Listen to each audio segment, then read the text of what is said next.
Special Ekadashi भजन। जिस घर में ग्यारसी होती है वहाँ सभी देवियाँ रहती है। जिस घर में ग्यारसी होती वहाँ सभी देवियाँ रहती है। घर में ग्यारसी होती है वहाँ सभी देवियाँ रहती है। जो ब्रह्म बेला में उठ जाए, जो ब्रह्म बेला उठ जाए और घर की साफ सफाई करे, झाड़ू पोछा लगाती है। जो झाड़ू पोछा लगाती वहाँ लक्ष्मी मैया रहती है, वहाँ लक्ष्मी मैया रहती है। से घर जिस घर में ग्यारस होती है वहाँ सभी देवियाँ रहती है।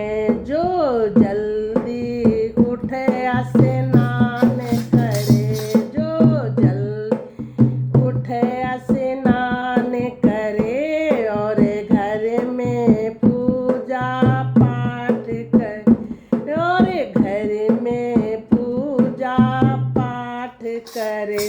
सम्मान बड़ों का करती है, सम्मान बड़ों का करती है। वहाँ सीता मैया रहती है, वहाँ सीता मैया रहती है। जिस घर में ग्यारसी होती है वहाँ सभी देवियाँ रहती है, वहाँ सभी देवियाँ रहती है। जो प्रेम से खाना बनाती है, जो प्रेम से खाना बनाती है और प्रभु को भोग लगाती है, और पहले प्रभु को भोग लगाती है और प्रेम से सभी को खिलाती है, और प्रेम से सभी को खिलाती है। वहाँ माँ अन्नपूर्णा रहती है, वहाँ माँ अन्नपूर्णा रहती है। जिस घर में ग्यारसी होती है, जिस घर में एकादशी होती है वहाँ सभी देवियाँ रहती है, वहाँ सभी देवियाँ रहती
जो माँ गायों की सेवा करती, माँ तुलसी की पूजा करती, माँ तुलसी की पूजा करती। और वहाँ भजन कीर्तन करती है, और भजन कीर्तन करती है। वहाँ राधा रानी रहती है, वहाँ राधा, वहाँ राधा, वहाँ राधा रानी रहती है, वहाँ राधा रानी रहती। जिसे जिस घर में 11 होती है, वहाँ सभी देवियाँ रहती है, वहाँ सभी देवियाँ रहती है। बोलो 11 माता की जय, बोलो सभी देवी देवताओं की जय।